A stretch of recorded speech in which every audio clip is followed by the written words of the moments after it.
Nick and Laura were coming back home for the birth of their child, and Antonio made it clear that I needed to leave. Leave me? I asked, stunned. Antonio nodded with a smile. I've always thought things would be better without you. I hate how you always have the right arguments.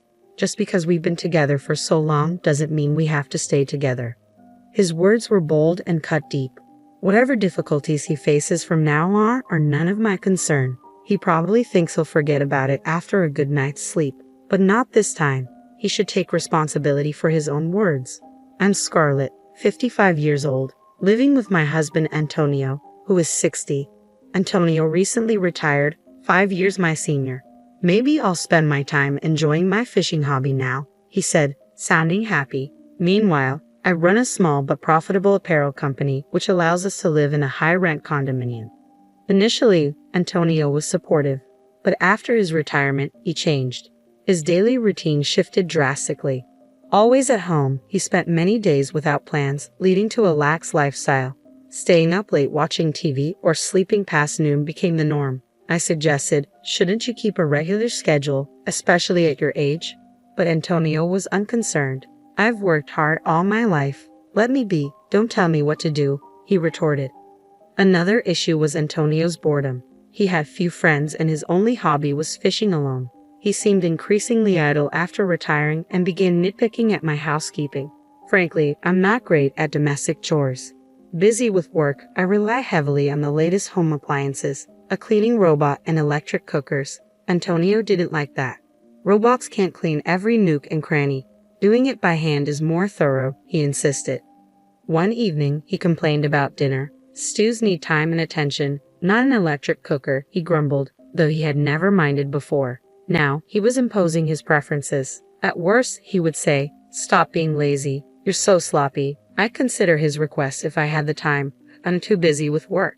If he's retired and has time, he should do it. When I pointed this out, he snapped, just because you work doesn't mean you can act superior. I began to understand why some people divorce later in life, yet I endured, considering how hard we had worked together. But things escalated due to a particular event. Our son's wife's pregnancy. Nick, our only son, and his wife Laura announced her pregnancy. Nick isn't my biological son. He's Antonio's from a previous marriage. We remarried when Nick was 10. Antonio was ecstatic about the pregnancy announcement.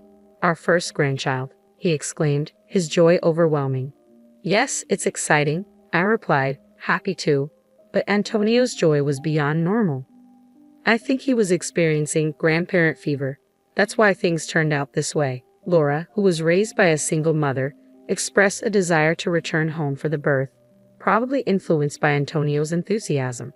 My mom is too busy with work, Laura explained, which only fueled Antonio's eagerness. We need to welcome the baby in the best possible way, he declared, diving into preparations with gusto. That would have been fine, except he imposed all the tasks on me. This crib, every kind of milk, just in case, and a lot of diapers, he barked, overwhelming me with orders. Already swamped with work and chores, I struggled to meet his endless demands, only to be met with criticism. No, not like that, he complained. No, you're doing it wrong. Enough. I finally snapped. I understand you're excited, but do it yourself. Stop relying on me for everything. Antonio seemed shocked, standing frozen. Our first grandchild, and you act so detached. Right, you're not biologically related to Nick, so you don't care about him. That's not true. Don't say such awful things, I retorted. You're overdoing it. If Laura knew how much you're doing, she might not want to come here. This place doesn't feel relaxing. Antonio, unable to respond, clenched his teeth and retreated to his room. I sighed, regretting my harsh words. His fanaticism had driven me to stubbornness, and being accused of not caring about Nick hurt deeply. I wanted Nick and Laura to feel relaxed here, which is why I needed to stop Antonio's excesses. Later, I thought about making amends, but Antonio didn't come out of his room. Reluctantly, I knocked on the door. I'm sorry about yesterday. I'm going to work, I said, leaving for the day. At work, I faced numerous challenges and returned home quite late. As I contemplated dinner, I found Antonio already sitting at the dining table. I'm home. Sorry I'm late. I'll make dinner as quickly as I can, I said, but there was no reply. Antonio just sat there staring, as if pressuring me. Frustrated, I thought, if he's home anyway, he could have made dinner or at least not rushed me like this. Finally, I broke down. I managed to make crispy fish sandwiches and served them. Sorry for the wait. Let's eat. Antonio immediately started eating in silence. Were you that hungry? I asked as I sat down and began my own sandwich. Before I was even halfway through, Antonio had finished. He sat up straight and looked at me. What? I asked. Antonio spoke in a low voice. You're all about work, neglecting the housework. His unexpected words nearly made me drop my sandwich. What are you talking about?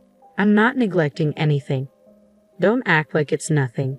Like today, just sandwiches, no salad or soup. That's unacceptable. True, I usually serve salad and soup, but today wasn't about being lazy. I hurried because Antonio seemed so eager to eat. I explained, but Antonio wasn't convinced. It's not just that. You always negate everything I say or do. You must think you're better because you're working and I'm retired. That's not how I think at all, I insisted, but Antonio remained unconvinced. I was getting tired of this pointless argument. Let's stop this. We'll be welcoming Nick and his wife soon. I don't want to greet them with this unpleasant atmosphere. At this, Antonio sneered sarcastically. All right, I've been thinking the same. So I found a good solution. A good solution. I tilted my head, puzzled. Antonio declared loudly, Nick and Laura are coming back for the birth, so you should leave. What? I couldn't believe he was serious. Leave me? When I asked again, Antonio nodded with a smile. If you weren't here, things would go smoothly. I've always thought so. I hate people like you who always argue with logic. There are plenty of other women. I was shocked. After decades of marriage, hearing such words was devastating. Antonio, carried away, continued to vent his grievances. You lack respect for me, your husband, always complaining, never just listening. Complaining? I respect your requests as much as I can. It's you who makes unreasonable demands. Oh, shut up. I hate your bossy tone. Just leave. I don't even want to see your face. Antonio slammed the table. It was futile to say more. Understood, I said and returned to my room. The next morning, I packed my things and left. I called the moving company immediately after being treated like that. I wasn't going to stay. Fortunately, it wasn't moving season, and I easily scheduled an estimate. I hoped to finish everything while Antonio was out, but he was almost always home. I was worried, but then it seemed like fate intervened. I'm going out tomorrow for a bit, Antonio said. He was the type to forget things overnight, so he spoke to me quite normally. Apparently, he had been invited by his fishing buddies for an overnight trip. This was my chance. There was a slightly awkward atmosphere. Maybe even Antonio felt that what he said yesterday was too much. Still, there was no apology from him. He might have been hoping to act as if yesterday's words never happened. He's always been like that. Until now, I've been the bigger person, letting things go, but I couldn't just ignore what he said this time. The moving estimate came quickly. I planned to take all the furniture and appliances, but there was less than I thought. The problem was finding a place to move to, but that was easily solved. Someone I knew through work offered to lend me a place, a brand new one, no less. Are you sure? I asked again, and they said, Scarlett, you've been so helpful. So, I accepted the offer and immediately went to see the property. It was more than sufficient, with no issues. I moved everything out while Antonio was away. His harsh words left me without regrets. Perhaps deep down, I had grown tired of life with Antonio. The night after I moved, Antonio called. Here it comes, I thought, and answered the phone. Hello. Hey, Scarlett, what's going on? Antonio sounded panicked even over the phone. I almost laughed but responded calmly. What do you mean? My house? It's empty. What's happening? Well, you told me to leave, so I did just that. I took everything from the latest appliances to my favorite dining table. But I only told you to leave. It's crazy to take everything from someone's house. Leaving them would be crazy. I bought all that with my own money. You never contributed, saying you didn't need them. I reminded him. Antonio fell silent, then grudgingly said, Fine, Nick and his family are coming tomorrow. Furniture doesn't matter. He'd be surprised to see the place now. Good, then it's perfect timing. Say hi to Nick for me. There was no point in further conversation, so I quickly ended the call. There was another significant matter, but I didn't mention it since Antonio seemed unaware. The next day, Nick called. We'll be there soon. Didn't Antonio tell you I moved out? Really? Nick sounded surprised but didn't press further. In fact, I sensed more relief than shock in his voice. Cool. Mom's not there. We can do whatever we want then. You're not coming back, right? That's right. I always sensed Nick found me bothersome. He seemed displeased that I didn't pamper him like a biological mother might. You're not as kind as other women, he once said as a child. I thought I was raising him with love so he wouldn't struggle later in life. Well, it's easier for both of us. Laura was uncomfortable too, so see you. That was like his father, always adding one extra unnecessary comment. I pondered this after hanging up. That day, I was a bit on edge, unable to focus on work. I half expected a call about the furniture and appliances. Laura once said, "It must be nice to have all these appliances for an easy life." I secretly thought their visit was to take advantage of that. But contrary to my expectations, no call came that day. Finally, at the end of the month, Antonio called. "Ah, Scarlett." His voice lacked confidence, making his intention clear, but I played ignorant. "Yes? It's about the rent." "Yes, what about it?" He struggled to say it, but he wanted to talk about the rent.